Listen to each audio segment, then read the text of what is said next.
राम और कृष्ण की पहेली। जय भीम दोस्तों। आज के इस वीडियो में हम डॉक्टर भीमराव अंबेडकर के द्वारा लिखे गए किताब राम और कृष्ण की पहेली के अंतर्गत श्री कृष्ण के भूमिका को देखने वाले हैं। यह कृष्ण की भूमिका भाग 1 वीडियो है। इससे पहले मैंने राम की भूमिका से संबंधित 4 वीडियो बना चुके हैं। यदि आप उसे नहीं देखे हैं तो उसे देखने के लिए सबसे पहले इस वीडियो को लाइक, सब्सक्राइब और शेयर करें तथा लिंक डिस्क्रिप्शन में है, उसे जाकर जरूर देखें, तभी यह वीडियो आपको समझ में आएगा। तो चलिए दोस्तों, वीडियो को शुरू करते हैं। डॉक्टर भीमराव अंबेडकर जी अपने किताब में लिखते हैं, अब कृष्ण के बारे में। वह महाभारत के नायक हैं। वास्तव में महाभारत का संबंध मुख्यतः कौरवों और पांडवों से है। यह उन दोनों द्वारा अपने पूर्वजों के राज्य पर अधिकार के लिए लड़े गए युद्ध की कहानी है।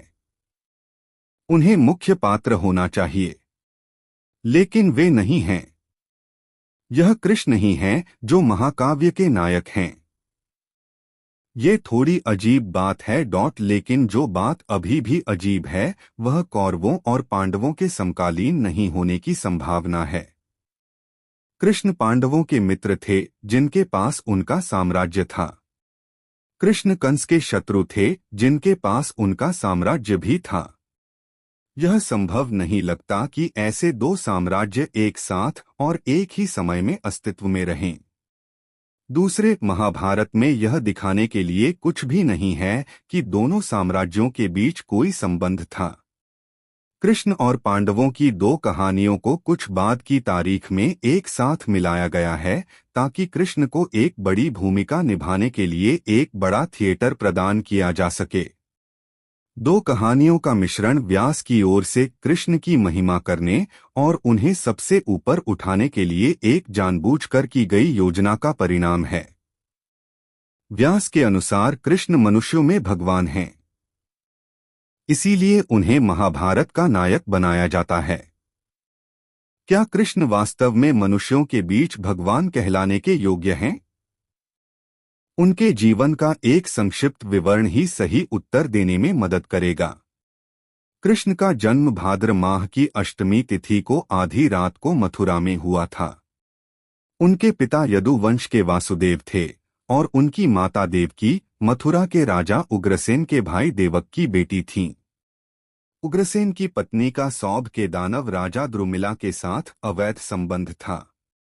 इस अवैध संबंध से कंस का जन्म हुआ जो एक तरह से देवकी का चचेरा भाई था। कंस ने उग्रसेन को कैद कर लिया और मथुरा की गद्दी पर कब्जा कर लिया। नारद या दैववाणी से स्वर्ग की आवाज सुनकर कि देवकी की 8वीं संतान उसे मार डालेगी, कंस ने देवकी और उसके पति दोनों को कैद कर लिया और उनके 6 बच्चों को मार डाला क्योंकि वे एक के बाद एक पैदा हुए थे। 7वें बच्चे बलराम को चमत्कारिक ढंग से देवकी के गर्भ से वासुदेव की दूसरी पत्नी रोहिणी के गर्भ में स्थानांतरित कर दिया गया। जब 8वें बच्चे कृष्ण का जन्म हुआ तो उन्हें उनके पिता द्वारा गुप्त रूप से यमुना नदी के दूसरी ओर ले जाया गया, जहां व्रज के मूल निवासी नंद और उनकी पत्नी यशोदा रहते थे। दिव्य बालक के लिए रास्ता बनाने के लिए यमुना ने अपना पानी वापस कर दिया। सांपों के मुखिया अनंत ने अपने विशाल फन से उस समय हो रही भारी बारिश से उसकी रक्षा की। पिछली व्यवस्था के अनुसार वासुदेव ने अपने बेटे को नंदा की नवजात बेटी से बदल दिया। योगिंद्र या महामाया ने कंस को अपने उसकी रक्षा की। पिछली व्यवस्था के अनुसार वासुदेव ने अपने बेटे को नंदा की नवजात बेटी से बदल दिया। योगिंद्र या महामाया ने कंस को अपने 8वें बच्चे के रूप में प्रस्तुत किया, लेकिन वह यह कहकर उड़ गई कि जिस बच्चे को नंद और यशोदा द्वारा पाला जा रहा है वह उसे मार डालेगा। इसके चलते कंस ने बालक कृष्ण को मारने की कई असफल कोशिशें की। इस उद्देश्य से उन्होंने विभिन्न रूपों में कई असुरों को व्रज में भेजा। इन असुरों का वध और अन्य कई वीरतापूर्ण कार्य जो एक सामान्य मानव बच्चे के लिए असंभव थे, कृष्ण के प्रारंभिक जीवन के पौराणिक विवरण का मुख्य आधार हैं। इनमें से कुछ का उल्लेख महाभारत में भी मिलता है।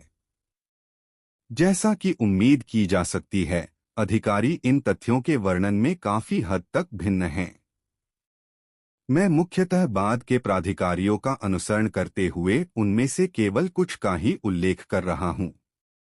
इनमें से सबसे पहला या एक है पूतना का वध। वह कंस की धाय थी और कंस ने उसे हरिवंश के अनुसार मादा गिद्ध के रूप में और भागवत के अनुसार एक सुंदर स्त्री के रूप में कृष्ण को मारने के लिए भेजा था। जैसे ही उसने कृष्ण को दूध पिलाने का नाटक किया, उसने अपना जहरीला स्तन उसके मुंह में डाल दिया।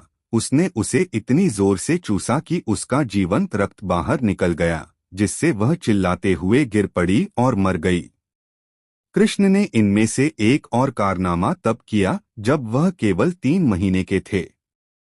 यह सत्ता को तोड़ने की घटना थी। एक गाड़ी जिसका उपयोग अलमारी के रूप में किया जाता था और उस पर दूध और दही से भरे कई जार और पैन रखे होते थे। हरिवंश के अनुसार शकट कंस द्वारा भेजा गया एक असुर था और वह शिशु कृष्ण को अपने वजन से कुचलने के इरादे से गाड़ी में घुस गया था।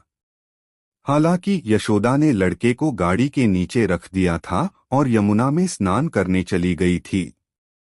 वापस लौटने पर उसे बताया गया कि उसने उस पर लात मारी थी और उस पर पड़े सभी सामान सहित उसे टुकड़े टुकड़े कर दिया था। इस घटना ने यशोदा को आश्चर्यचकित और भयभीत कर दिया और उन्होंने इससे होने वाले खतरों को दूर करने के लिए पूजा की।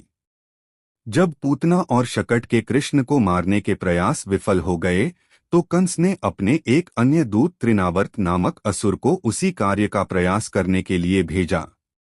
वह एक पक्षी के रूप में आए और उस दिव्य बच्चे को, जो उस समय केवल 1 वर्ष का था, ऊपर ले गए। लेकिन वह जल्द ही बच्चे को सुरक्षित रखते हुए और उसका गला कसकर पकड़े हुए मृत अवस्था में गिर पड़ा। अगली उपलब्धि अगल-बगल उगे 2 अर्जुन वृक्षों को तोड़ना था।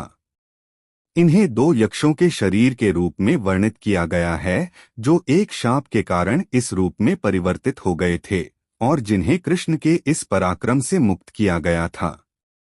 जब उसने रेंगना सीख लिया और मुश्किल से उसे शरारतों से दूर रखा जा सका, तो यशोदा ने उसे रस्सी से लकड़ी के ओखली में बांध दिया और अपने घर के कामों में लग गई। जब वह दृष्टि से ओझल हो गई, तो कृष्ण ने मोर्टार को अपने पीछे खींचना शुरू कर दिया, जब तक कि वह पेड़ों के बीच तेजी से फंस नहीं गया।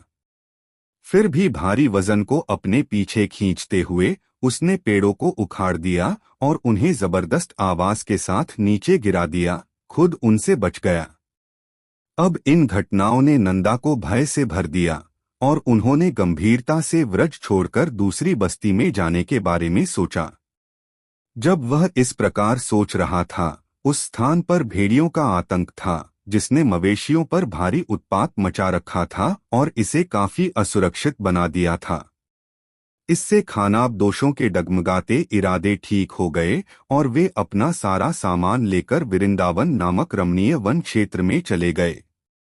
तब कृष्ण केवल 7 वर्ष के थे। इस नई बस्ती में जाने के बाद कृष्ण ने काफी बड़ी संख्या में असुरों का वध किया। उनमें से एक अरिष्ठा था, जो बैल के रूप में आया था, दूसरा केसिन, जो घोड़े के वेश में था।